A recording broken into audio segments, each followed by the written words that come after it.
जैसा कि आप जानते हैं कि अभी तक हमने एक तो प्रारंभिक जानकारी के विषय को हमने समझा था।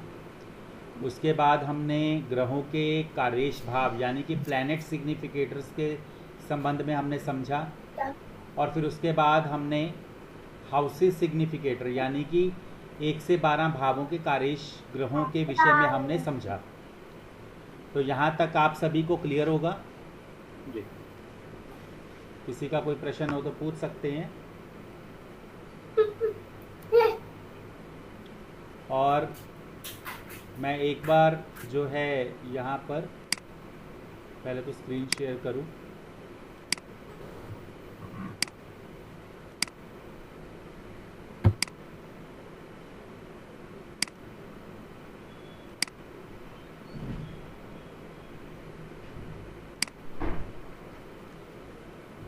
तो जैसा कि अभी एक मैं थोड़ा सा रीकैप मतलब थोड़ा पता लग जाए कि पीछे हमने क्या किया है। सबसे पहले तो हमने जो प्रारंभिक जानकारी आपको दी थी कि कृष्णमूर्ति पति किस प्रकार के विषयों से संबंधित है और किस प्रकार से हम इसमें जो है विषयों को देखते हैं। और तो यहाँ पर सबसे पहले आपको जो जानकारी दी थी कि 9 के 9 ग्रह जिसमें छाया ग्रह भी शामिल हैं, 12 राशियाँ, 27 नक्षत्र और 12 राशियों में 27 नक्षत्र समाहित हैं। तो वो हमें राशि डिग्री के हिसाब से हमें उनका पता चलता है कि राशि डिग्री के हिसाब से कौन सा ग्रह किसके नक्षत्र में या उपनक्षत्र में है। और इसी प्रकार से जो सभी नक्षत्र हैं उनके स्वामी हैं और उनके दशावर्ष हैं, इसके विषय में भी आपको बताया था। इसके अलावा ये हम भली भांति जानते हैं 1 से लेकर 12 राशि यानी मीन तक जो है उनके स्वामी ग्रह और चर राशियाँ, स्थिर राशियाँ, द्विस्वभाव राशियाँ, तो इनके संबंध में। इसके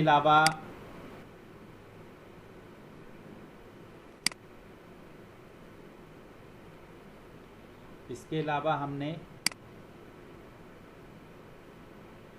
ग्रह जो उनकी दिशा के विषय में बताया गया था। और उसके अलावा राशि तत्व, तो तत्व जो आपको बताए गए थे क्षत्रिय, वैश्य, शूद्र और ब्राह्मण, तो जिसमें पूर्व दिशा की, दक्षिण दिशा की, पश्चिम दिशा की, उत्तर दिशा की, अग्नि, पृथ्वी, वायु, जल, तो इन तत्वों के विषय में बताया था। उसके अलावा आपको जैसे कि जो पॉजिटिव साइंस होते हैं, नेगेटिव साइंस होते हैं, तो अक्सर ये भी देखा जाता है कि किसी जातक की जो कुंडली है उसमें यदि लगभग ग्रह जो हैं पॉजिटिव साइंस में हों तो ऐसे जातक जो एफर्ट्स करते हैं उनको जल्दी सफलता मिलती है। और जो नेगेटिव साइन या ऋणात्मक में अगर जो हों ज़्यादा ग्रह तो उनको बार बार एफर्ट्स करने पर सफलता मिलती है।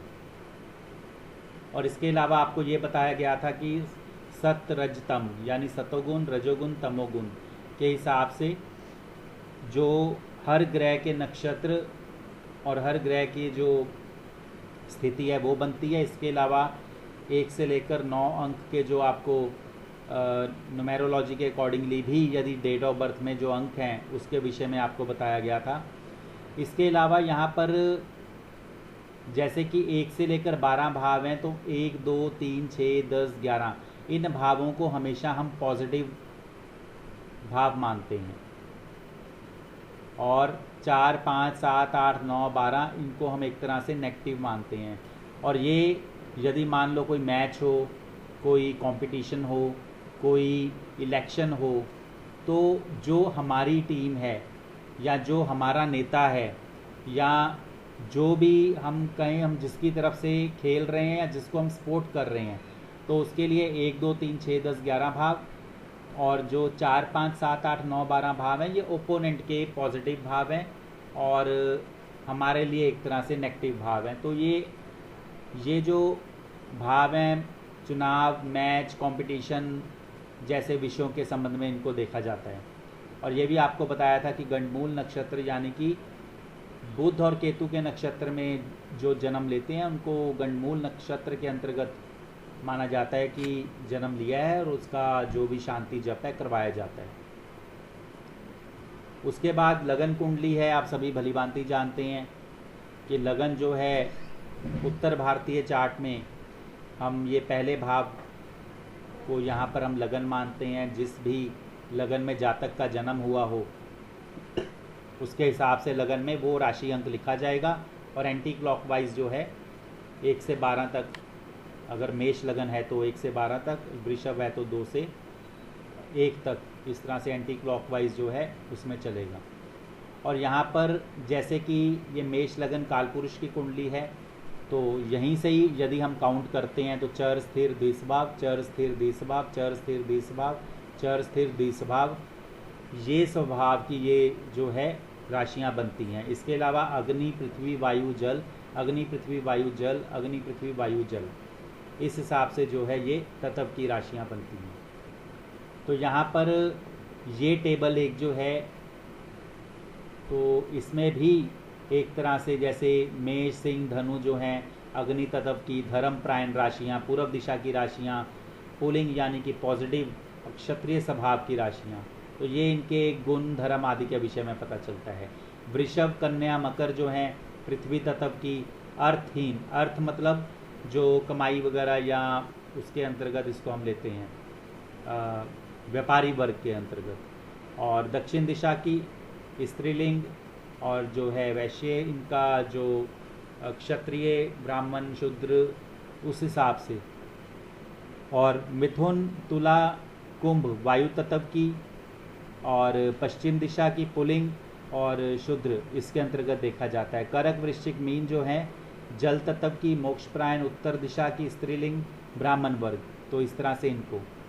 और इसके अलावा ये टेबल आपको दिया गया था, इसके विषय में जो है समझाया गया था। हालांकि जब हम रूलिंग ग्रह और उसके अंतर्गत आने वाले जो कुछ दिनों में होने वाली घटना या उसके अंतर्गत तो इन टेबल का इस्तेमाल जो है हम करते हैं, तो उसके संबंध में बताया जाएगा। और ये जो है राशि नक्षत्र उपनक्षत्र का टेबल है जो आपको बताया गया था। और उसके बाद आपको ये बताया गया था कि राशि कुंडली और भावचलित कुंडली में किस प्रकार से जो है अंतर है वो भी आपको बताया था। तो यहाँ पर राशि चार्ट जो है लगभग 2 दिन रहता है और भावचलित चार्ट जो है वो हर मिनट पर बदल रहा होता है, तो इसलिए भावचलित चार्ट की अहमियत ज़्यादा है। और जैसे कि आपको हम, क्योंकि अगर 30 डिग्री की राशि होती है तो उसके अंतर्गत 13 डिग्री 20 कला का नक्षत्र होता है और उसके अंतर्गत जो है उस नक्षत्र के 9 विभाजन होते हैं। जो हमारा अभी मैं आपको लेसन नंबर 6 में एक पॉइंट है वो वहाँ पर मैं इस चीज़ को थोड़ा एक्सप्लेन करूँगा। और यहाँ पर ये बताया गया है कि विषय कोई भी हो उस विषय के भाव समूह मिलकर ही फल देते हैं, अकेला भाव फल नहीं देता, अर्थात ताली एक हाथ से नहीं बजती। और ग्रह अपने नक्षत्र के अधीन होकर कार्य करता है तथा उपनक्षत्र उस कार्य में लाभ होगा या नुकसान इसकी पुष्टि करता है। तो ग्रह नक्षत्र उपनक्षत्र इस प्रकार से। तो बाकी ये नियम है, मैंने नियम भेजे भी थे, इनको विषय के हिसाब से हम देखेंगे। और रूलिंग ग्रहों का विषय भी आगे हम करेंगे। तो एक तो ये, और अब ये देखिए कि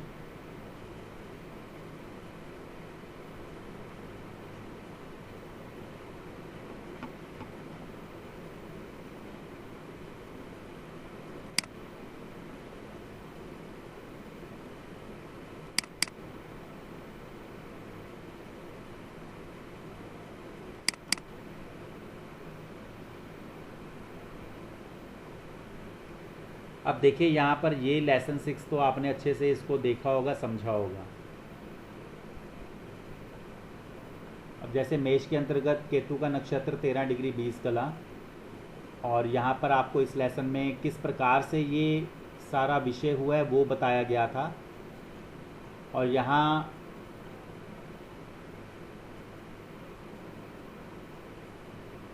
जो है एक तरह से ये एग्जाम्पल दिया है कि मान लीजिए 13 अप्रैल 2017 की यदि तारीख है, तो 13 अप्रैल 2017 को रात्रि के समय सूर्य जो है मेष राशि में इतने बजकर इतने मिनट इतने सेकंड पर जो है प्रवेश किया था।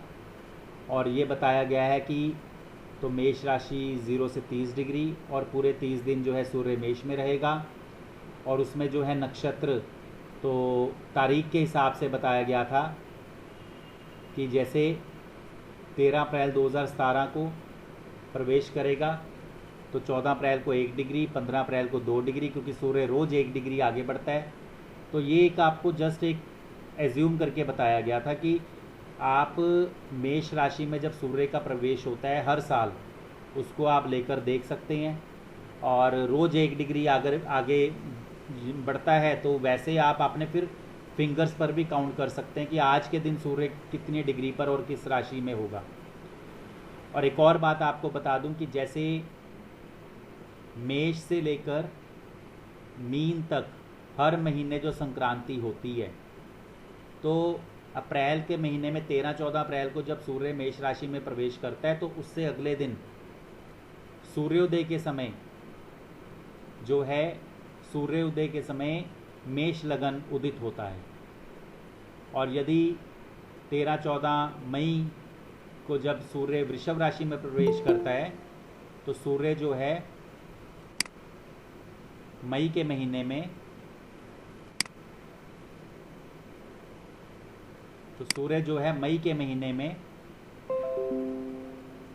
वृषभ राशि जो है सूर्योदय के समय उदित होगी। और जब सूर्य जून के महीने में मिथुन राशि में प्रवेश करता है तो जिस दिन संक्रांति होती है उससे अगले दिन से सूर्योदय के समय मिथुन राशि उदित होगी। और मतलब फिर मिथुन, कर्क, तो ऐसे कॉन्टिन्यूसली जो हैं कि जैसे अप्रैल के महीने में सूर्योदय के समय मेष लगन उदित हुआ, फिर मेष, वृषभ, मिथुन, तो ये लगन का बढ़ना हो गया। यानी कि यदि मान लो पूरे दिन में कोई घटना होने का हम देखना चाहते हैं तो मेष, वृषभ, मिथुन, कर्क, इस तरह से। अभी जैसे कि यदि हम देख रहे हैं कि सूर्य जो है ये सिंह राशि में है, तो सूर्योदय के समय सिंह राशि, सिंह लगन जो है वो उदित होगा।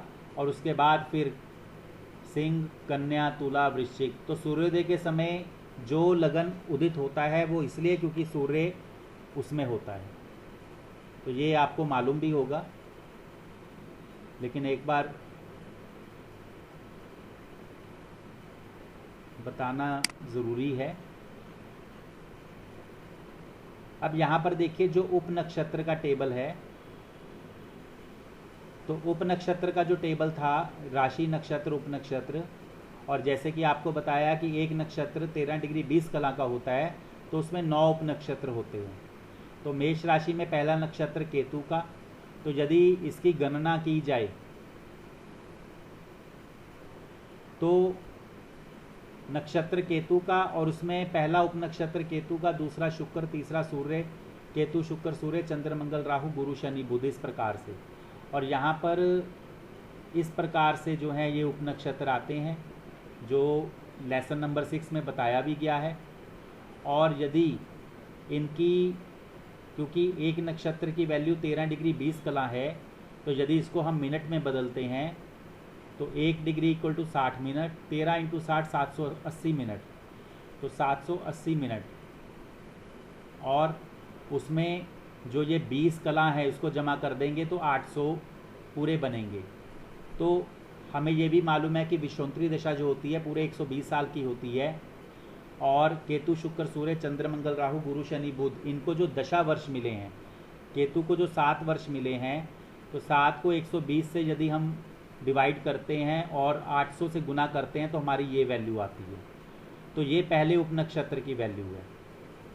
तो उसी प्रकार से जब हम शुक्र के 20 वर्ष की दशा अवधि को लेते हैं तो 20 डिवाइडेड 120 इंटू 800, ये वैल्यू जो बनती है, तो 133 जो है इसमें 2 मिनट मतलब यानी कि 2 डिग्री निकल आएंगे, और जो बैलेंस है वो 13 होगा। तो 2 डिग्री 13, और उसके बाद जो है 0.33 को भी यदि हम 60 से गुना करते हैं तो हमें 19.80 मिलता है तो उसको राउंड 20 करते हैं, तो इसलिए जो है 2 डिग्री 13 कला 20 विकला जो है ये हमें शुक्र का मिलता है। और इसी प्रकार से सूर्य के 6 वर्ष हैं दशावर्ष, तो वही फॉर्मूले के साथ सूर्य की जो वैल्यू है वो हमें 00 डिग्री 40 कला 00 विकला मिलता है। इसी प्रकार से चंद्रमा का दशावर्ष 10 है, तो इसी फॉर्मूले के हिसाब से 66.66, और इसको जब हम जैसे प्रॉपर उसको निकालेंगे तो 1 डिग्री 6 आएगा, और चंद्र की जो वैल्यू है 1 डिग्री 6 कला 40 विकला मिलती है। इसी प्रकार से मंगल की 00 46 40 मिलती है। इसी प्रकार से राहु की पूरे 2 डिग्री, और इसी प्रकार से गुरु की 1 46 40, और शनि की जो है 2 डिग्री 6 कला 40 विकला। तो मैं इसलिए बता रहा हूँ क्योंकि ये जो मेष राशि में केतु का नक्षत्र है तो उसके अंतर्गत 9 के 9 जो उपनक्षत्र आते हैं ये उनकी वैल्यूज़ हैं, और जब इन वैल्यूज़ को यानी कि केतु की ये वैल्यू, शुक्र की, सूर्य, चंद्र, मंगल, इनको आप ऐड कर लीजिए, ये 13 डिग्री 20 ही बनेगा।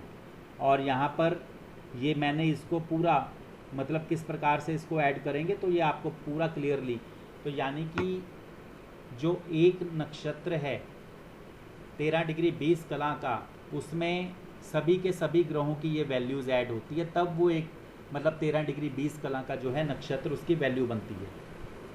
और अब ये आपको ये भी बता दूं कि जो ये हमारे टेबल हैं ऊपर, तो यहाँ पर ये वैल्यू है, ठीक है। अब ये वैल्यू केतु की और वहाँ पर जो शुक्र की दी थी उन दोनों को प्लस करेंगे तो 3 डिग्री मिलेगा।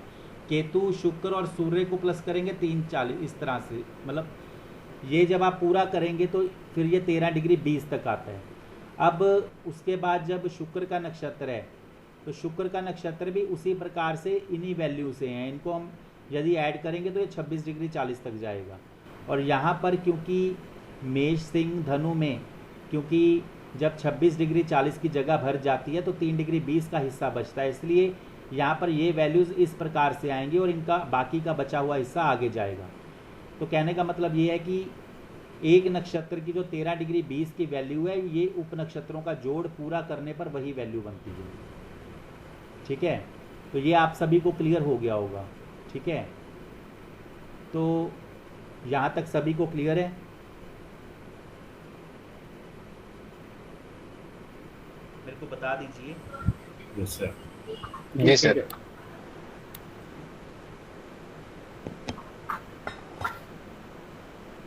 बहुत अच्छी है, क्योंकि जिस विषय को हम कर रहे हैं हमें वो पता होना चाहिए, तभी हम मतलब कल को कहीं किंतु परंतु ना हो, कोई सवाल ना आए कि मतलब मन में सवाल उठ सकता है कि ये जो सभी उपनक्षत्र हैं कैसे केतु के अंतर्गत आ गए, है ना, ऐसा सवाल उठ सकता है मन में। या ये जो उपनक्षत्र हैं ये नक्षत्र शुक्र के अंतर्गत कैसे आए, तो वो आपको इसलिए ये सारा विषय जो है ताकि आपको पता चले, कल को कोई भी पूछे आप बता सकें। और वैसे भी लेसन में मैंने जो है पूरा दिया है।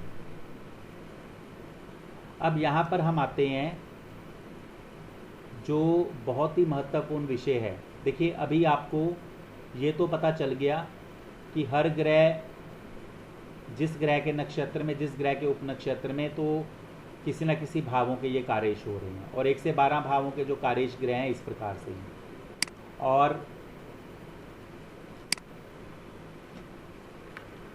और ये जो है हमारा, इसको हम नक्षत्र नाड़ी टेबल भी कहते हैं, नाड़ी सिग्निफिकेटर भी कहते हैं। अब नाड़ी क्यों कहते हैं? नाड़ी का जो मैं शायद मतलब समझता हूँ, शायद इसलिए कहते हैं कि जैसे हमारी स्किन है तो हमारी जैसे वो 3 लेयर की हम कहते हैं स्किन होती है, तो एक तरह से ये ग्रह की पहली लेयर है, ये सेकंड लेयर है, ये थर्ड लेयर है, इस तरह से ना। तो एक तरह से वो, क्योंकि हम बिल्कुल डेप्थ तक जा रहे हैं तो इस वजह से इसको ऐसा कहा गया है, जैसा मैं समझता हूँ। अब देखिए आपको मैंने एक तो कुछ नियम जो भेजे थे उसमें यदि आप उन नियमों को पढ़ेंगे तो उसमें बताया गया है कि ग्रह जो है वो घटना बनने का स्रोत बनता है। अब जैसे शादी है, शादी एक विषय है, शादी एक घटना भी है। तो सप्तम भाव शादी का मुख्य भाव है, इसका उपनक्षत्र स्वामी एक ग्रह है। सप्तम का उपनक्षत्र जैसे चंद्र है, ये एक ग्रह है। अब ये शादी के विषय का या शादी की घटना का बनने का एक स्रोत्र बना, यानी कि प्रॉमिस दिखाने का। अब ये स्रोत्र बना तो जो उसका नक्षत्र है वो शादी के प्रकार को बताता है कि क्या वो शादी दे सकता है या नहीं दे सकता, या दिक्कतें दे रहा है। और ग्रह और नक्षत्र जो विषय को हम देख रहे हैं, आगे जो उपनक्षत्र है इसके फाइनल डिसाइडिंग फैक्टर को कह सकते हैं, या फिर उसके लाभ हानि को ये हम कह सकते हैं कि उसको दर्शाता है। तो यानी कि ग्रह नक्षत्र के अधीन होकर फल करता है। हालांकि यदि हम बात करें कि यदि कोई ग्रह उसका नक्षत्र स्वामी ये फर्स्ट लेवल का हम सिग्निफिकेटर मान सकते हैं, उसके बाद सेकंड लेवल का सिग्निफिकेटर हम ग्रह के भावों को मानते हैं। और इसमें एक और तरीका भी है, वो भी मैं बताता हूँ। और जो उपनक्षत्र है वो उस विषय को संबंध में फाइनल डिसाइडर के तौर पे बताता है। जब हम प्रॉमिस देखते हैं, जैसे सप्तम का उपनक्षत्र स्वामी चंद्र है, क्या ये शादी का प्रॉमिस दे रहा है, तो यहाँ पर हम देख सकते हैं कि 2, 7, 11 में से चंद्रमा जो है सूर्य के नक्षत्र में छठा भाव दे रहा है। मैं शो डिटेल्स पे करता हूँ तो सूर्य जो है छठे में स्थित है, छठे का ही स्वामी है। और ये मैंने जो है 5 सितंबर 2023 आज के दिन शाम को 7:40 लुधियाना में ये जो है चार्ट मैंने बनाया। तो उसके अकॉर्डिंगली मान लीजिए किसी का हमारे पास प्रश्न कुंडली आ गई यहाँ, तो सप्तम का उपनक्षत्र स्वामी चंद्र, अब चंद्र जो है ये सूर्य के नक्षत्र में छठे भाव को, तो ये विरोध दे रहा है एक तरह से। तो शादी का मतलब कि विरोध आ रहा है, प्रकार बता रहा है। तो यहाँ पर जातक को हो सकता है उसकी शादी ना हो रही हो, या रिश्ते आ रहे हो तो पसंद ना आ रहे हो, या इनको पसंद आ रहे हो तो सामने वालों को पसंद ना आ रहे हो, और ना नुकर हो रही है। तो क्या शादी का प्रॉमिस है? तो 2, 7, 11 में से चंद्रमा दूसरे में स्थित है, यहाँ पर प्रॉमिस दे रहा है। तो एक तरह से प्रॉमिस तो दे रहा है लेकिन विरोध भी बहुत है। तो प्रैक्टिकल लेवल पर यदि हम बात करें, देखिए लाइफ में यदि हम सिर्फ एक जने को ना देखें, हम सिर्फ अपने आप को ना देखें, हम सिर्फ अपने बेटा बेटी को ना देखें, हम एक नज़र दौड़ाएं 8-10 लोगों की तरफ, या हम ये मान लें कि 8-10 कपल हैं उनकी तरफ। क्या 10 के 10 कपल की शादी पहली बार ही देखने पर, रिश्ता पसंद आने पर हो गई थी, या किसी की 1-2 रिश्ते देखने के बाद, या किसी की ना नुकर के बाद, या किसी की ख्वाहिशें ज़्यादा थी कि मैं PhD होल्डर हूँ तो मुझे वाइफ भी वैसी ही पढ़ी लिखी चाहिए, अगर मैंने कोई डिग्री ली है तो मुझे फिर सिर्फ ग्रेजुएशन वाली वाइफ नहीं चाहिए, या वाइफ लड़की की तरफ से कि मैं इतनी पढ़ी लिखी हूँ तो मुझे कम पढ़ा लड़का नहीं चाहिए। तो मतलब वहाँ पर की जो दिक्कतें हमें दिखाई देती हैं तो वो इंडिकेट होती हैं किसी भी प्रकार से। अब ये दिक्कतें एक तो विवाह के समय, क्योंकि ये प्रॉमिस के तौर पर है, तो प्रॉमिस के तौर पर हम ये कह सकते हैं विवाह होने के समय पर कुछ ना कुछ दिक्कतें वगैरह आ सकती हैं। और उपनक्षत्र पर दूसरा भाव दे रहा है तो शादी तो चलो हो जाएगी, लेकिन ये दिक्कतें, और ये भी हो सकता है एक रिश्ता होकर टूटे, और ये भी हो सकता है विवाह के बाद वैवाहिक जीवन अच्छा ना रहे और अलगाव हो जाए, तलाक हो जाए, ये भी हो सकता है।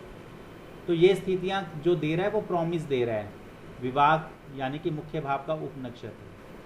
तो सप्तम भाव का उपनक्षत्र यहाँ पे जो है दूसरा 2, 7, 11 में से दूसरा दे रहा है, तो मतलब प्रॉमिस तो दिखा रहा है लेकिन दिक्कतों के साथ। ठीक है, अब यही मान लीजिए सप्तम का उपनक्षत्र राहु होता तो यहाँ नक्षत्र पर 7 मिल रहा होता तो एक तरह से पॉजिटिव होता, लेकिन शो कंसोलिडेटेड करेंगे तो राहु के बाकी भावों का पता चलेगा। तो यहाँ पर हम देखें 2, 7, 11 सभी आ रहे हैं, तो एक तरह से ये अगर मान लीजिए सप्तम का उपनक्षत्र राहु है तो ये एक अच्छा प्रॉमिस हम कह सकते हैं। चलो 8, 12 आ रहा है। 8, 12 तो क्या होता है, जो दहेज वगैरह मिलता है या जो खर्चे वगैरह होते हैं वो भी उसके अंतर्गत आ जाता है। 8वां भाव, क्योंकि 8वां भाव दहेज इसलिए क्योंकि अनअर्न्ड इनकम है। अब हो सकता है कोई 10 लाख की गाड़ी दे दे, तो आई तो वो बिना कमाए, या कोई प्लॉट दे दे, या कोई अच्छी ज्वेलरी दे दे, कोई बहुत कुछ दे दे, तो वो 8वां भाव क्या है, अनअर्न्ड इनकम का। तो इस वजह से उसको 8वें भाव को इस तरह लेते हैं। अब यहाँ पर आपने जैसे ये देखा कि ये तो चलो प्रॉमिस की स्थिति हमने देखी, तो ये तो सप्तम भाव का उपनक्षत्र स्वामी हुआ जिसने ये प्रॉमिस दिया। अब मान लीजिए, अब क्योंकि 2, 7, 11 भावों के कार्येश ग्रहों की दशा अंतरदशा प्रत्यंतर दशा में शादी होगी, ये हम मानते हैं। तो मान लीजिए आज जैसे किसी ने प्रश्न पूछा और हमने प्रश्न कुंडली के माध्यम से देखा, तो यहाँ महादशा चल रही है सूर्य की, अंतरदशा चल रही है गुरु की, फिर आगे अंतरदशा शनि की। तो सूर्य जो महादशा स्वामी है, क्या ये पॉजिटिव है? तो यहाँ पर हम देखेंगे महादशा स्वामी सूर्य जो है 2, 7, 11 में यहाँ पर तो कोई भाव नहीं दे रहा, 5 और 8 दे रहा है। 5वां चलो प्रेम का हो गया, 8वां जो है ओपोनेंट का परिवार भाव हो गया, लेकिन महादशा स्वामी सूर्य जो है उप नक्षत्र पर 2, 7, 11 दे रहे हैं। तो जो दशा स्वामी होते हैं इनका उप नक्षत्र पर भी पॉजिटिव होना जरूरी है, ये आप ध्यान में रखिए। हालांकि ऐसे पॉइंट्स तो बार बार आएंगे, मैं सिर्फ आपको कि हमने ग्रहों के कार्येश को बनाना समझा, भावों के कार्येश को बनाना समझा, उसके बाद किसी विषय वस्तु को हम देखते हैं तो ग्रह नक्षत्र उपनक्षत्र किस प्रकार से देखते हैं। अभी ये मैं सिर्फ आपको स्टार्टिंग रूल्स बता रहा हूँ। स्टार्टिंग रूल्स का मतलब जैसे अभी मैंने बताया कि चंद्रमा सूर्य के नक्षत्र में 6ठा भाव है, तो ये विरोध भी दे रहा है। अब देखिए वहाँ पर दूसरा जो रूल था, यदि नक्षत्र स्वामी और उपनक्षत्र स्वामी दोनों शुभ हैं तो जातक सुख पाता है। तो जातक सुख पाता है का मतलब ये है कि विषय कोई भी हो। अब ये चंद्रमा है, तो चंद्रमा तो हमने देखा 7वें का उपनक्षत्र है, तो यहाँ पर वैवाहिक जीवन में क्योंकि 6ठा भाव आ रहा है और 1 और 10 भी विरोध देने वाले हैं कुछ, तो वैवाहिक जीवन में उतार चढ़ाव की स्थिति रहेगी, हो सकता है अलगाव भी हो क्योंकि 6ठा भाव आ रहा है। क्योंकि सप्तम भाव शादी का है तो उसका व्यय भाव, मुख्य भाव 6ठा भाव हुआ जो जीवन साथी के अलगाव का भाव है। तो जीवन साथी का अलगाव किन किन स्थितियों में हो सकता है, या तो दोनों अलग हो जाएं, या तलाक हो जाए, या कोई एक रहे या ना रहे, ऐसी स्थिति। तो यहाँ पर इसलिए कि जो ग्रह है यदि उसका नक्षत्र शुभ है, उपनक्षत्र शुभ है, तो जातक उस विषय से के संबंध में सुख पाएगा। यदि नक्षत्र अशुभ है और उपनक्षत्र भी अशुभ है तो जातक उस विषय के संबंध में दुख पाएगा। अब दुख पाने का मतलब दुख और हानि, हानि भी कह सकते हैं। कई बार किसी का नुकसान हो जाता है तो उसमें भी वो दुखी होता है। कई बार किसी प्रकार से सजीव या निर्जीव, लिविंग और नॉन लिविंग, मतलब किसी भी तरह से फ़ायदा हो नुकसान हो तो उसकी स्थिति को हम देखते हैं। अब यदि मान लीजिए नक्षत्र स्वामी शुभ है लेकिन उप नक्षत्र स्वामी अशुभ है, तो कई बार क्या होता है कार्य होते होते रुक जाता है। अब कार्य होते होते रुक जाता है। अब कोई कहता है जी मेरा तो ऑलमोस्ट 80% काम हो गया था, अब 20% वहाँ पर गवर्नमेंट ने या वहाँ पर आकर ऑब्जेक्शन लगा दी, मेरे को एनओसी नहीं मिली, अदरवाइज़ मेरा तो 80% काम हो गया था। ऐसी बातें हम सुनने को हमें मिलती हैं। तो कोई भी विषय हो, चाहे शादी का हो, चाहे नौकरी का हो, चाहे इंटरव्यू का हो, तो मेरी इंटरव्यू तो ऑलमोस्ट क्लियर हो गई थी। अब मेरे को तो अपॉइंटमेंट लेटर की मेरे को मतलब कि इंतज़ार था कि मिलेगा, लेकिन पता चला कि जो वहाँ मैनेजमेंट कमेटी थी उसमें किसी के कोई रिलेटिव थे तो वो अपॉर्चुनिटी उनको मिल गई, या कोई जानकार थे उनको मिल गई। तो 80% काम होते होते यदि नक्षत्र शुभ है, उप नक्षत्र पर यदि नेगेटिव हाउस आ गए उस विषय से संबंधित, तो काम होते होते रुक जाता है, या ठहराव आ जाता है, या अंकुश लग जाता है। ठीक है। और मान लीजिए कई बार ये होता है कि नक्षत्र शुभ हो लेकिन उप नक्षत्र पॉजिटिव हो, फिर क्या होता है शुरुआत में बंदिशें, मुश्किलें आती हैं, रुकावटें आती हैं, लेकिन बाद में काम पूरा हो जाता है। कई बार ऐसा होता है कि लड़का लड़की एक दूसरे को पसंद करते हैं और कई बार उनके पेरेंट्स नहीं मान रहे होते, या एक के फैमिली मान रही होती है दूसरे की नहीं मान रही होती। अब दूसरे की मान नहीं रही होती तो लड़का लड़की परेशान हो जाते हैं। वो फिर अपने रिलेटिव्स में देखते हैं, बुआ फूफा या मामा मामी या कोई भी, कोई तो उनके हक की बात करे। तो जब वो हक की बात करते हैं तो फिर बाद में पेरेंट्स मान जाते हैं, यानी कि रुकावटें बंदिशें आई लेकिन बाद में वो कार्य पूरा हो गया। यानी कि नक्षत्र लेवल पर यदि नेगेटिव हाउस हैं, उप नक्षत्र लेवल पर पॉजिटिव हाउस हैं, तो यहाँ पर मतलब ये भी ध्यान में हमें देखना है कि ग्रह नक्षत्र यदि नेगेटिव हाउस है तो कहीं ना कहीं साथ में एक आधा पॉजिटिव हो तो चलो, फिर उप नक्षत्र पर यदि पॉजिटिव है तो कार्य बंदिश या रुकावट आने के बावजूद भी उसमें कुछ ना कुछ वो होने की पूरी स्थिति होती है। तो अब यहाँ पर जिस प्रकार से मैंने आपको ये बताया कि ग्रह नक्षत्र उप नक्षत्र इस प्रकार से हम किसी विषय को देखते हैं तो वैसे होता है। अगर मेरे पास किसी का चार्ट आ जाए, किसी की जन्म कुंडली आ जाए या प्रश्न कुंडली आ जाए, यदि मान लीजिए मैं इंटरव्यू का देख रहा हूँ तो तीसरा भाव इंटरव्यू का होता है। यदि मैं देख रहा हूँ कि वो मकान वाहन लेना चाहता है, चौथा भाव जो है वो होता है शिक्षा का होता है। पांचवा भाव यदि संतान, शेयर्स या खेल कूद आदि से जुड़ा हो तो पांचवा भाव। छठा भाव जैसे कि आपको बताया था रोग, शत्रु, कर्ज, नौकरी। तो जो विषय आएगा पहले तो उसके जो भी मुख्य भाव है उसके उपनक्षत्र से प्रॉमिस देखने के बाद क्या प्रॉमिस मिल रहा है, फिर उसके बाद जो है चल रही दशाएं क्या पॉजिटिव है या नेगेटिव है, उसके आधार पर ही आगे विश्लेषण जो है वो किया जाता है। सर जी अगर ग्रह का आपने बोला सिग्निफिकेटर पॉजिटिव है तो घटना होगी या नहीं होगी ये प्रॉमिस बताता है, लेकिन उसमें नहीं होगा। लेकिन सब लॉर्ड और स्टार लॉर्ड में अगर पॉजिटिव हो तो स्टार लॉर्ड और सब लॉर्ड में देखिए, सबसे पहले तो ये ग्रह हैं, ठीक है, ये इनका एक तरह से कनेक्शन 1 है और ये कनेक्शन 2 है। जैसे यहाँ पर सप्तम का उपनक्षत्र चंद्र, हम शादी का ही विषय मान लीजिए या व्यापार, तो अब जैसे शादी का विषय हम देख रहे हैं तो सप्तम का उपनक्षत्र चंद्र, यहाँ पर ये नेगेटिव दिखा रहा है लेकिन यहाँ पर दूसरा भाव दे रहा है। अब हम ये कहते हैं कि सातवें का उपनक्षत्र स्वामी 2, 7, 11 का कार्येश हो, तो 2 का तो कार्येश हो ही रहा है। यहाँ पर छठा है तो ये छठे का भी अपना एक रोल आएगा। अब वो रोल ये आ सकता है कि यहाँ तो विवाह जब रिश्ते देख रहे होंगे तब दिक्कतें आएंगी, या ये भी हो सकता है कि विवाह के बाद दिक्कतें आएँ।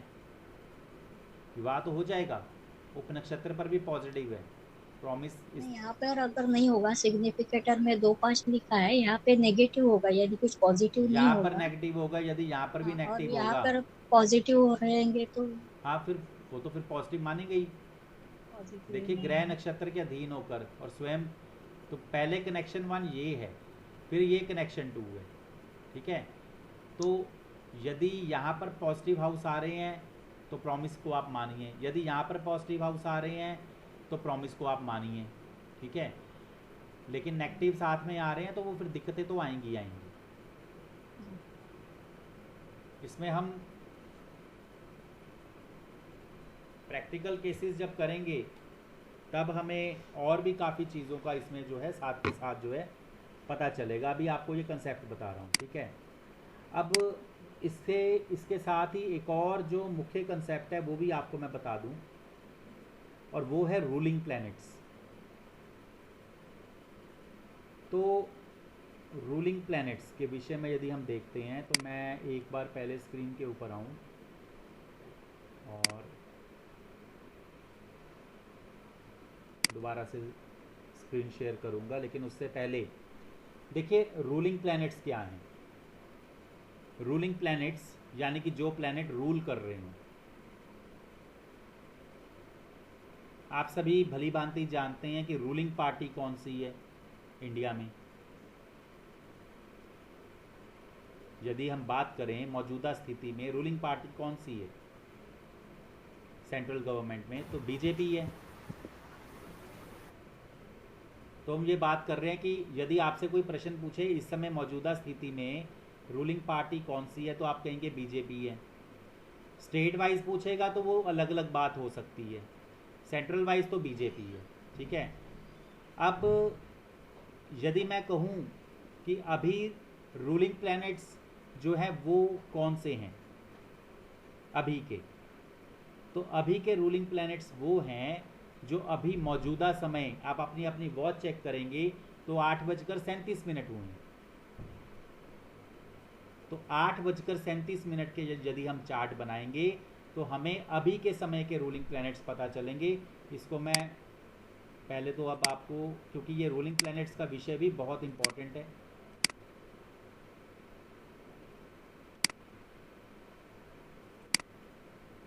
ये तो 7:40 का है, ये उस समय का चलो चार्ट था। अभी मान लीजिए मैं देखना चाहता हूँ कि अभी के क्या रूलिंग प्लैनेट हैं।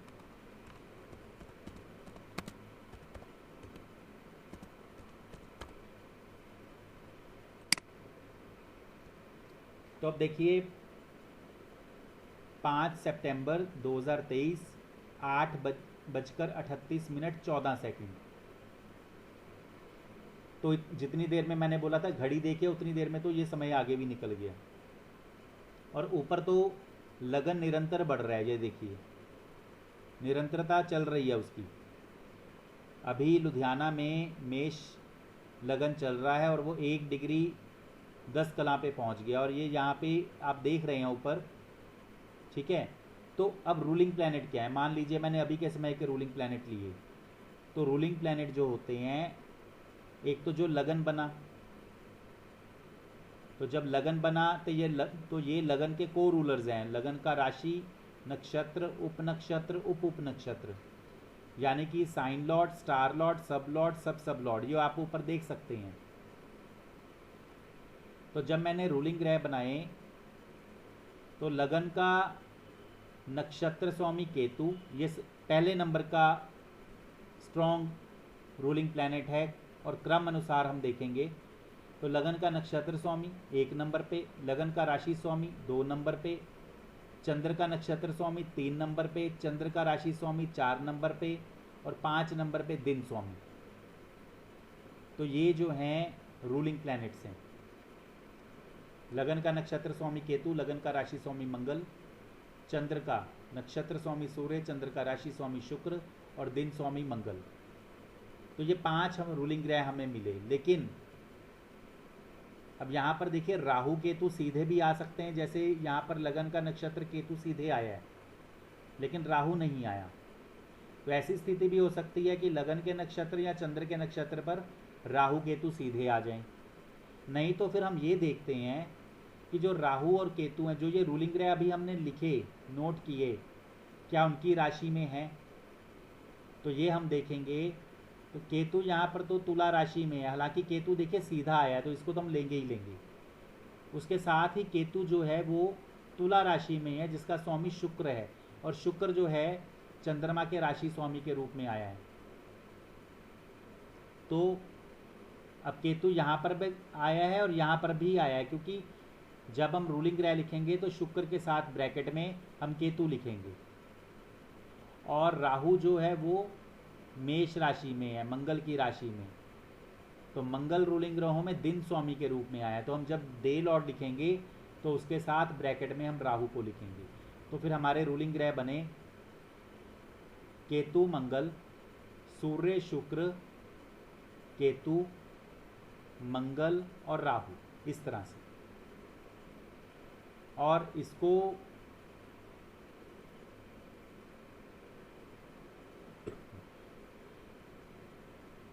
यहाँ पर रूलिंग ग्रह,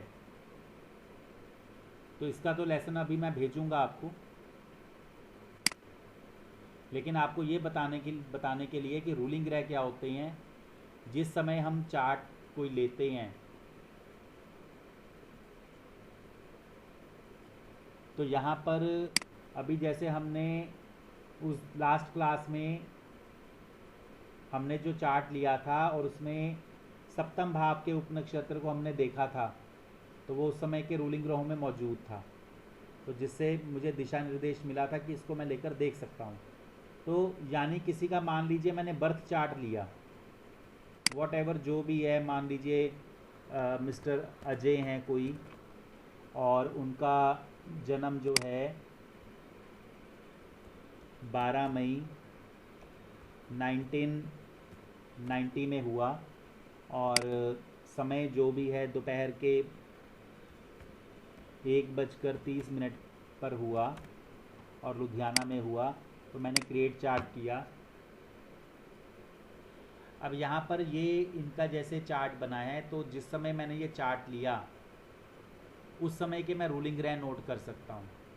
और यहाँ पर जैसे ऑप्शन आती है व्यू हॉरोस्कोप में चार्ट क्लासिक भाव चलित, इसको जब मैं क्लिक करूँगा तो जिस समय मैंने ये चार्ट लिया तो उस समय के रूलिंग ग्रह भी वहाँ पर साथ में मतलब आएंगे, टेबल बना होगा। तो ये देखिए नटल यानी कि जन्म समय के, ट्रांजिट यानी कि जिस समय हमने चार्ट लिया। तो ये चार्ट देखिए मैंने @लुधियाना 5 सितंबर 2023 8:38 पर ये मैंने चार्ट लिया। तो ये ट्रांजिट के रूलिंग ग्रह हैं जिस समय मैंने चार्ट लिया। और इसका मतलब ये होता है कि मान लो किसी की जन्म कुंडली मैं देख रहा हूँ और वो ये कह रहा है कि मेरा डेट टाइम बिल्कुल पेरेंट्स के अकॉर्डिंगली एक्यूरेट है। यदि आधे घंटे 15-20 मिनट का फ़र्क कहे फिर तो हम इस तरह से रूलिंग ग्रहों को नहीं देखेंगे, क्योंकि फिर पहले तो BTR ही करनी पड़ेगी। लेकिन यदि वो कहता है कि मेरा एक्यूरेट है, और मान लीजिए वो नौकरी के संबंध में पूछ रहा है, तो छठे भाव का उपनक्षत्र स्वामी शनि, तो मैंने यहाँ पर देखा कि शनि रूलिंग ग्रहों में आ रहा है। तो पहले तो मेरी नज़र होगी कि पहले 5 रूलिंग ग्रहों में, ये देखिए लगन का एसेंडेंट STL लिखा है यानी स्टार लॉर्ड, लगन का नक्षत्र स्वामी केतु, लगन का राशि स्वामी RL यानी राशि लॉर्ड, लगन का राशि स्वामी मंगल, ये रूलिंग ग्रह मैं बता रहा हूँ। चंद्र का नक्षत्र स्वामी सूर्य, चंद्र का राशि स्वामी शुक्र, और ये डे लॉर्ड है दिन स्वामी मंगल।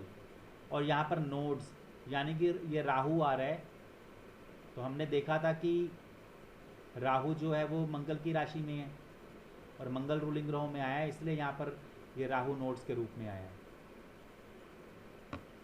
तो छठे भाव का उपनक्षत्र स्वामी जो है शनि, वो पहले 5 रूलिंग ग्रहों में तो नहीं आ रहा, चंद्र के उपनक्षत्र के रूप में आ रहा है। तो यदि हम ये मानकर चलते हैं कि पहले 5 रूलिंग ग्रहों में ही हमने देखना है, तो फिर छठे भाव का उपनक्षत्र स्वामी शनि जो है वो रूलिंग ग्रहों में नहीं है। तो इसलिए हम ये देखेंगे कि शनि से पहले और शनि के बाद विषुवंतरी दशा के क्रम से कौन आता है। तो शनि के बाद बुध आता है और शनि से पहले जो है गुरु आता है। अब यहाँ पे हम देख रहे हैं गुरु और बुध में कोई आ रहा है तो कोई नहीं आ रहा, तो फिर हम शनि को ही मानकर जो है प्रॉमिस देखेंगे। ये आगे जब हम बार बार करेंगे तो आपको ज़्यादा क्लियर होगा।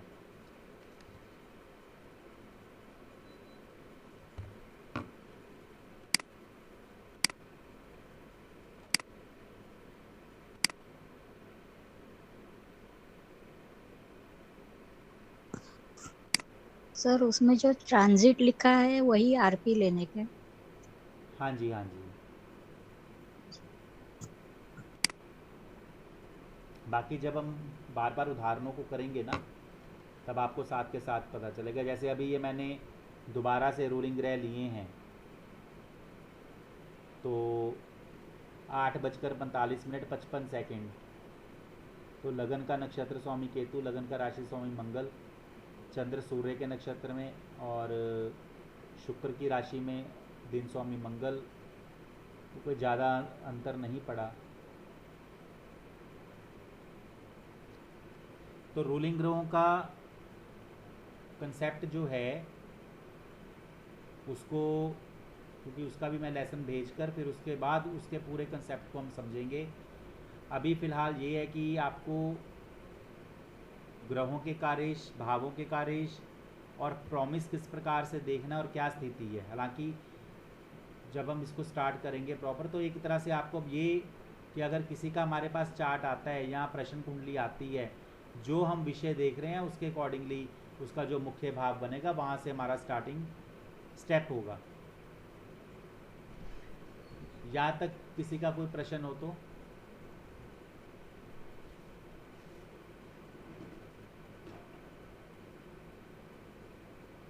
और यहाँ भी मैंने आपको बताया कि ग्रह जो है वो नक्षत्र के अधीन होकर फल देता है, और इनकी जो स्टेज बताई हैं आपको कि यदि नक्षत्र शुभ है, उपनक्षत्र शुभ है, तो उस कार्य में फ़ायदा होगा, और यदि वहाँ पर नक्षत्र अशुभ है और उपनक्षत्र भी अशुभ है तो फिर उस कार्य में जो है नुकसान हो सकता है। तो ये कई प्रकार की स्थितियाँ हैं, जैसे जैसे हम विषयों को करेंगे तो हमें क्लियर होगा। और यहाँ पर रूलिंग ग्रह को भी मैंने बताया, तो एक बार मैं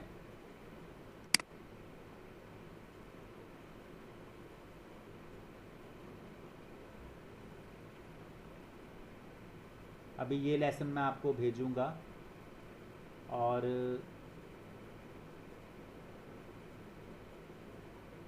जैसे 18 अक्टूबर 2016 रात के 9:57 लुधियाना में रूलिंग ग्रह लिए गए, तो उस समय जो है लगन मिथुन लगन चल रहा था। तो लगन का नक्षत्र स्वामी राहु, लगन का राशि स्वामी बुध, चंद्र का नक्षत्र स्वामी सूर्य, चंद्र का राशि स्वामी शुक्र, और दिन स्वामी मंगलवार था। तो अब देखिए यहाँ पर मिथुन लगन के अंतर्गत नक्षत्र राहु और राशि स्वामी बुध, और चंद्रमा सूर्य के नक्षत्र में और शुक्र की राशि में। तो यहाँ पर राहु बुध सूर्य शुक्र, राहु बुध सूर्य शुक्र, और दिन स्वामी मंगल। और ये भी आपको मैंने बताया था कि यदि राहु केतु, अब यहाँ पर यदि हम देखते हैं तो केतु जो है वो कुंभ राशि में है और राहु जो है वो सिंह राशि में है। तो यहाँ पर देखिए राहु तो हालांकि सीधे भी आ रहा था, लेकिन वो सूर्य की राशि में भी है, इसलिए यहाँ ब्रैकेट में सूर्य के साथ राहु को लिखा गया। और राहु लगन के नक्षत्र के रूप में आया है। फिर लगन का राशि स्वामी बुध, चंद्र का नक्षत्र स्वामी सूर्य, चंद्र का राशि स्वामी शुक्र, दिन स्वामी मंगल, और नोट्स के रूप में अलग से राहु को हम उसको दोबारा से हम लिखेंगे इस तरह से। और क्रम अनुसार सबसे मजबूत, उसके बाद फिर उसके बाद फिर उसके बाद, और दिन स्वामी जो है ये कमज़ोर इसको लेते हैं। इसी प्रकार से 6 जुलाई 2016 को 7:20 सुबह लुधियाना, तो उस समय के रूलिंग ग्रह जो लिए गए।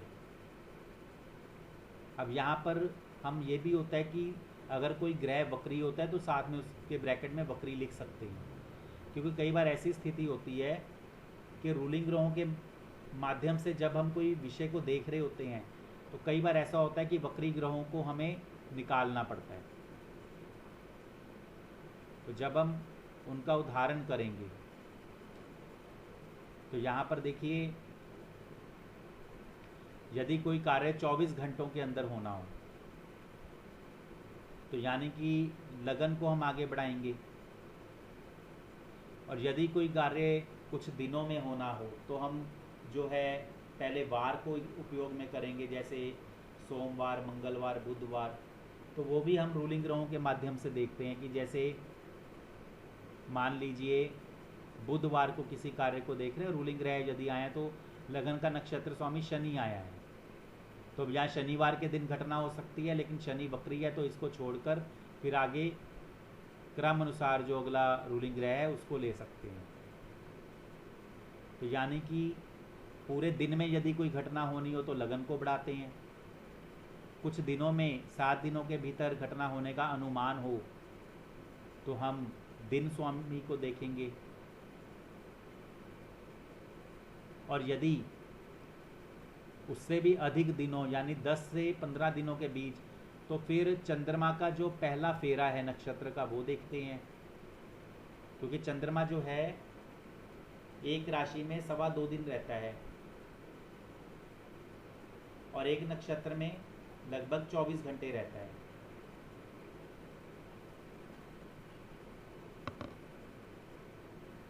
और यदि एक एक महीने के अंदर अंदर हमने देखना है तो चंद्र का राशि नक्षत्र हम लेते हैं कि चंद्रमा किस राशि किस नक्षत्र से गोचर करेगा, क्योंकि 12 राशियां हैं, 12 गुना 2 24, और क्योंकि 2.25 दिन हमने करना है तो वो 30 31 ऐसे बनेगा। और 27 नक्षत्र है तो रोज एक नक्षत्र, तो लगभग 30 दिन में 27 नक्षत्रों का पूरा फेरा कर लेगा ना चंद्रमा।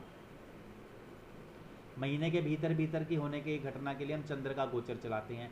और यदि महीने से ऊपर और साल भीतर के होने वाली घटना, फिर सूर्य को, क्योंकि सूर्य जो है 12 राशियों का चक्र एक साल में पूरा करता है। तो यहाँ पर ये रूलिंग ग्रहों के उदाहरण हैं, इनको अभी हम बाद में करेंगे।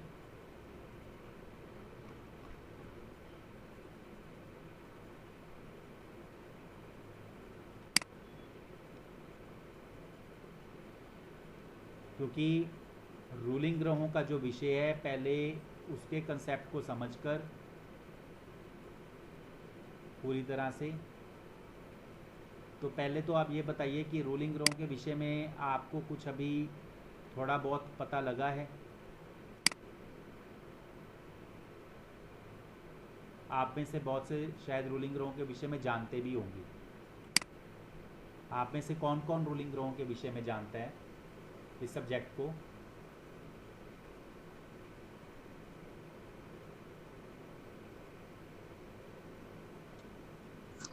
जी जानते हैं, लेकिन बहुत साल हो गए इसीलिए।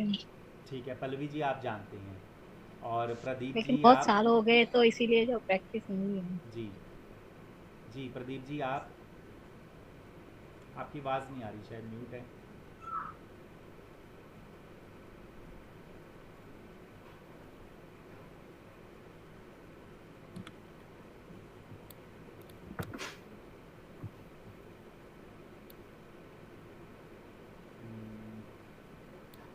शायद आवाज़ नहीं आ रही, कोई बात नहीं, आप बताइएगा।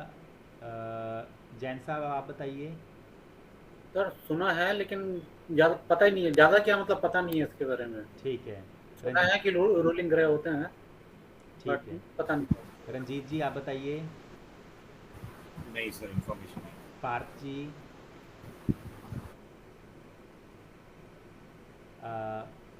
पर्था सारथी जी, शायद मेरी आवाज़ नहीं सुन पा रहे। नागमणि जी आप? नहीं सर, नहीं पता। देखिए, रूलिंग ग्रह का विषय जो है ये भी बड़ा इंटरेस्टिंग विषय है। कई बार क्या होता है कि हम, बहुत से हमारे फ्रेंड सर्कल है, बहुत से लोग हैं जानते हैं कि हम एस्ट्रोलॉजर हैं, या हम कुछ जानते हैं, हम कुछ एस्ट्रोलॉजी जानते हैं। ऐसा कई बार ऐसी स्थिति होती है कि हमारे पास ना समय नहीं होता।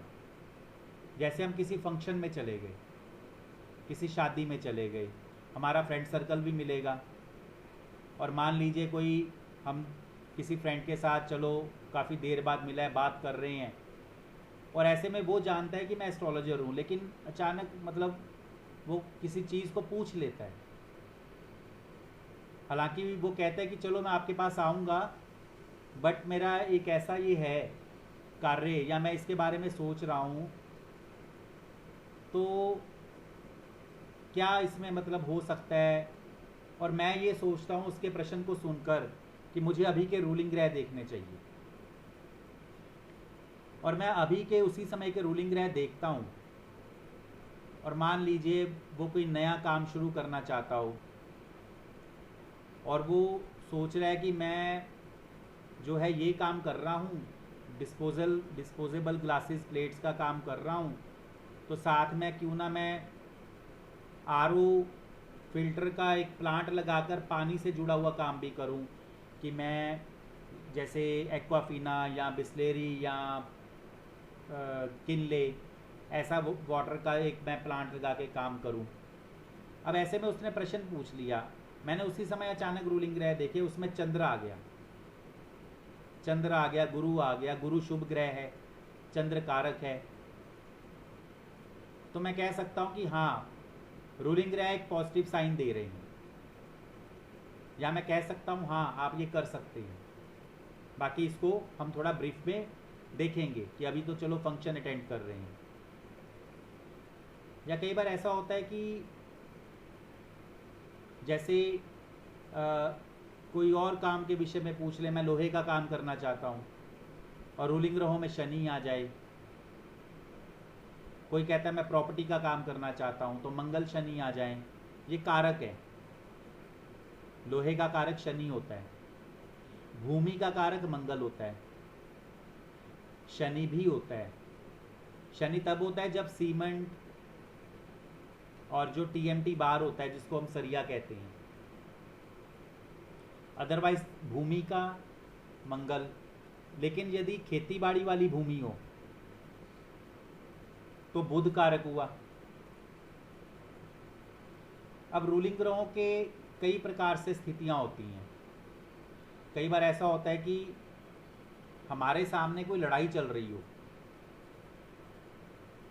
जब हमारे सामने कोई लड़ाई चल रही हो और आप उसी समय रूलिंग ग्रह निकाल कर देखेंगे तो मंगल जरूर होगा,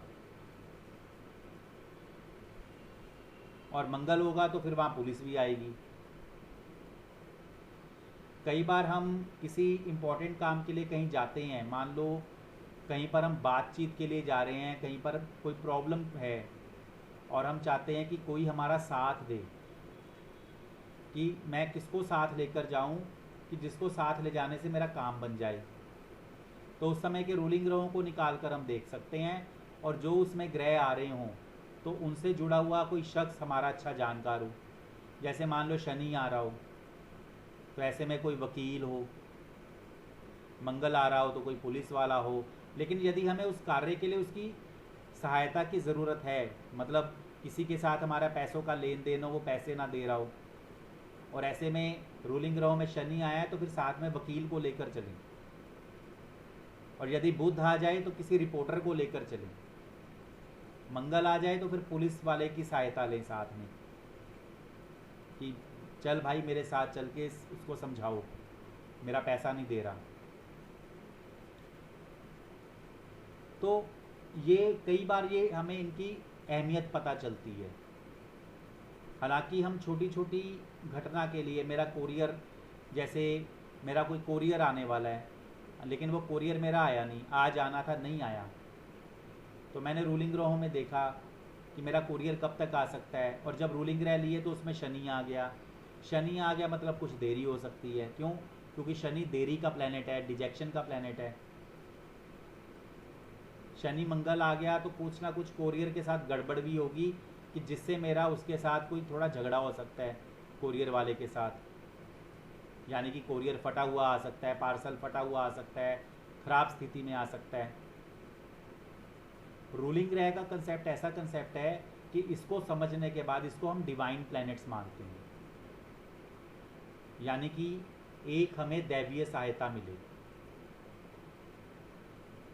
अक्सर कई बार जब मेरे को ऐसे लगता है मैं किसी से बात कर रहा हूँ, क्या वो सच बोल रहे हैं, तो मैं रूलिंग ग्रह देख लेता हूँ। यदि मुझे डाउट होता है, यदि उसमें गुरु आ जाए, सूर्य आ जाए, चंद्र आ जाए, तो इसका मतलब सही बोल रहे हैं, हो सकता है। लेकिन यदि शनि आ जाए तो इसका मतलब कुछ ना कुछ कॉन्स्पिरेसी है,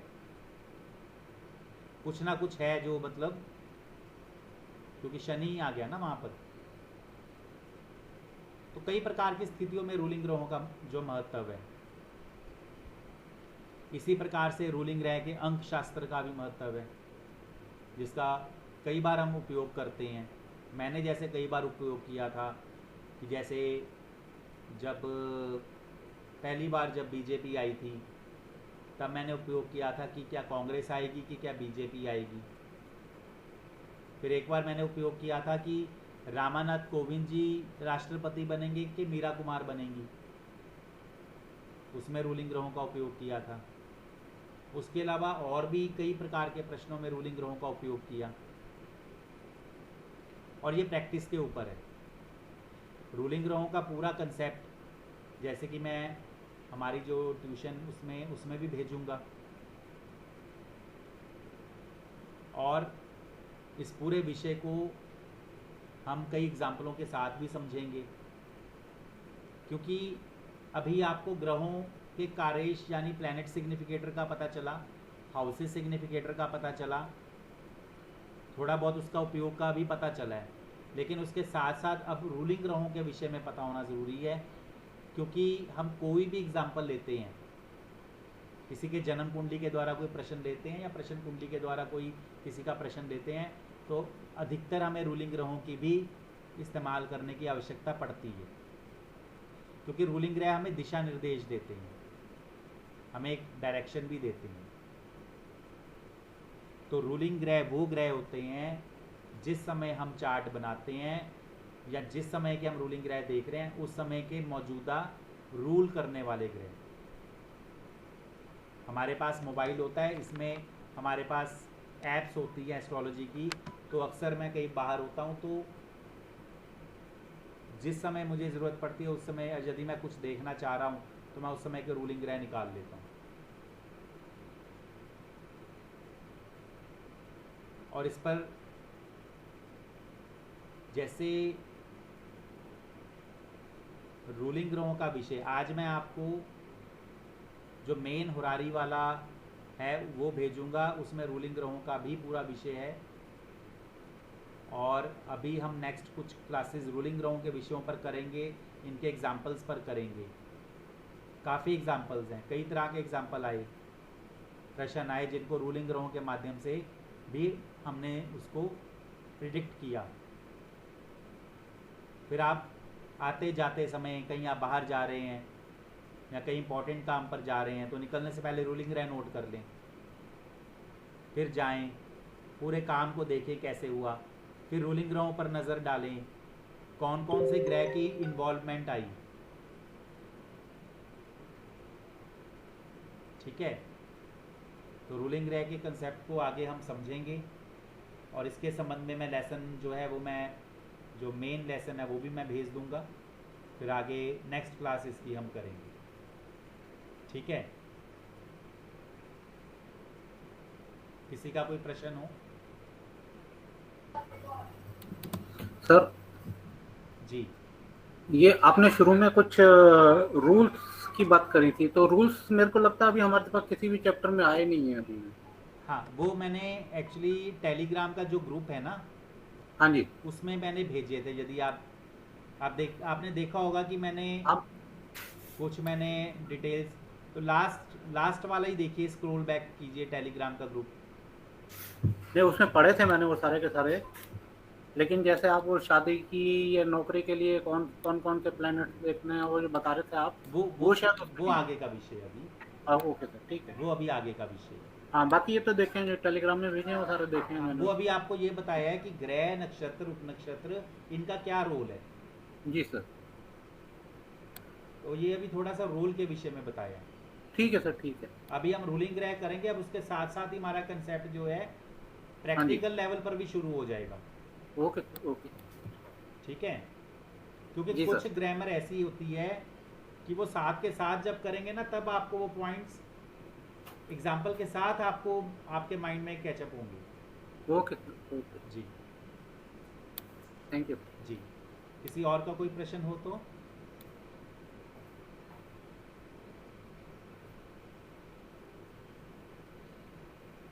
सर ये टेलीग्राम ग्रुप्स में जो मैसेजेस आए हैं सर, वो उनके जो लिटरेचर है वो पीडीएफ में भी वो कुछ मुख्य पॉइंट्स रहेंगे, जैसे उसमें कुछ कुछ चीजें थी जो इम्पोर्टेंट मुझे लग रही थी।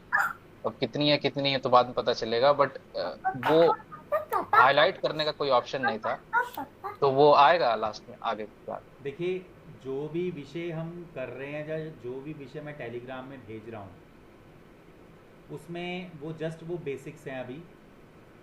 और यदि आपने देखा हो प्लैनेट सिग्निफिकेशन यानी कि ग्रहों के कार्येश भाव बनाने के ऊपर मैंने पूरा आपको डिटेल में उसमें बताया है। फिर 1 से 12 भावों का भी मैंने उसमें एक बताया कि कैसे कैसे बनाया गया है। और कुछ वो बेसिक जानकारी जैसे थोड़ी बहुत दी है, अग्नि, पृथ्वी, वायु, जल, चर, स्थिर, द्विस्वभाव, ये तो बार बार ये कंसेप्ट आगे आएंगे।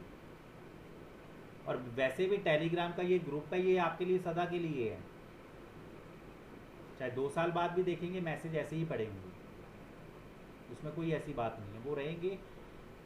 लेकिन जब आगे आप कंसेप्ट को करना शुरू करेंगे फिर इनको भी आपको देखने की ज़रूरत नहीं पड़ेगी, क्योंकि वो आपको आपके माइंड में आ जाएंगे, सब कुछ आपके माइंड में आ जाएगा। जी सर। ठीक है, अभी थोड़ा सा क्योंकि मैं एक कुछ चीज़ों को इकट्ठा कर लिया, अब रूलिंग ग्रोह को साथ में लाना है, ये भी साथ में आ जाएगा, इसके बाद हमारे कंसेप्ट शुरू हो जाएंगे। रूलिंग ग्रह का विषय समझेंगे तो पहला हमारा एग्जांपल होगा कि जब मेरे को किसी ने ये पूछा था कि मेरी शादी कब होगी आप बताइए और कब हो सकती है, मैंने रूलिंग ग्रहों के हेल्प से उसको बताया था कि इस मंथ में हो जाएगी, और उसी मंथ में हुई थी। और इसी प्रकार के और भी कई एग्जांपल्स हैं, तो वो हम करेंगे। जी सर। ठीक है सर जी। अब आ रही है आवाज सर? हाँ जी हाँ जी, बिल्कुल आ रही है। तो जैसे आपने बताया कि दो कनेक्शन बनेंगे, उसका कनेक्शन 1 एंड कनेक्शन 2 जी प्लैनेट का। जी तो जी। कनेक्शन 1 को हम वीक मानेंगे थोड़ा कनेक्शन 2 से, क्योंकि देख- वो सब लॉर्ड लेवल पे है, सॉरी जो प्लैनेट लेवल पे है उसको क्या हम वीक मानेंगे दूसरे वाले कनेक्शन से? नहीं, उसका भी मैं आपको बताऊंगा कि उसको हम किस प्रकार से, एक्चुअली कई बार क्या होता है कि नक्षत्र लेवल के जो हाउसेज होते हैं वो स्ट्रांगली काम करते हैं, कई बार ये होता है कि वो ना करके प्लेनेट लेवल के करते हैं। अच्छा, तो हमें किसी चीज़ पर स्टिक नहीं रहना, जब हम ठीक है। स्टिक रह जाते हैं ना तो जी, फिर किंतु परंतु बहुत होता है। ठीक है सर। क्योंकि अक्सर ये कहा गया है कि सीधी सी बात देखिए, जैसे प्लेनेट किसी हाउस का ऑक्यूपेंट है और किसी हाउस का लॉर्ड है, जी, उसका नक्षत्र स्वामी किसी हाउस का ऑक्यूपेंट है और किसी हाउस का लॉर्ड है। तो जो नक्षत्र स्वामी जिस हाउस का ऑक्यूपेंट होता है उसको ए लेवल कहते हैं, ठीक है। प्लेनेट जिस हाउस का ऑक्यूपेंट होता है उसको बी लेवल कहते हैं, जी, फिर नक्षत्र स्वामी जिस हाउस का लॉर्ड होता है उसको सी लेवल, और प्लेनेट जो है जिस हाउस का लॉर्ड होता है उसको डी लेवल। तो ए बी सी डी इस तरह से दिया होता है। अच्छा, यदि आप कभी भी एस्ट्रोसेज में देखेंगे या अन्य, हालांकि एस्ट्रोसेज को मैं बढ़िया ऐप नहीं मानता, जितने भी लोग एस्ट्रोसेज को लेकर एस्ट्रोलॉजी की ऐप, मतलब ऐप डाउनलोड करके एस्ट्रोसेज की अगर क्वेरीज देखते हैं तो एस्ट्रोसेज की बहुत बार दशा अंतरदशाओं में बड़ा फ़र्क पड़ जाता है, ऑथेंटिक नहीं है। तो कहने का मतलब ये है कि ए लेवल, बी लेवल, सी लेवल, डी लेवल वो कई सॉफ्टवेयर्स में दिया होता है। तो ए कौन सा है, वो नक्षत्र ऑक्यूपेंट होता है, बी प्लैनेट का ऑक्यूपेंट, सी नक्षत्र की लॉर्डशिप, डी प्लैनेट की lordship, A B C D. और उपनक्षत्र का वो ए बी सी डी में जिक्र नहीं होता, इसलिए मैंने ये नाड़ी टेबल यूज़ करता हूँ। ग्रह, नक्षत्र, उपनक्षत्र, आंखों के सामने तीनों का वो हमारे पास ग्राफ है एक तरह से। जैसे जैसे आगे करेंगे सभी को क्लियर होगा, बल्कि आगे तो अब रूलिंग प्लैनेट्स को करेंगे तो इंटरेस्टिंग भी बहुत हो जाएगा। ठीक है। ठीक है, तो चलिए फिर आज के लिए इतना ही। सभी को शुभ रात्रि, ठीक है। नमस्कार सर। राम से। नमस्कार जी, गुड नाइट।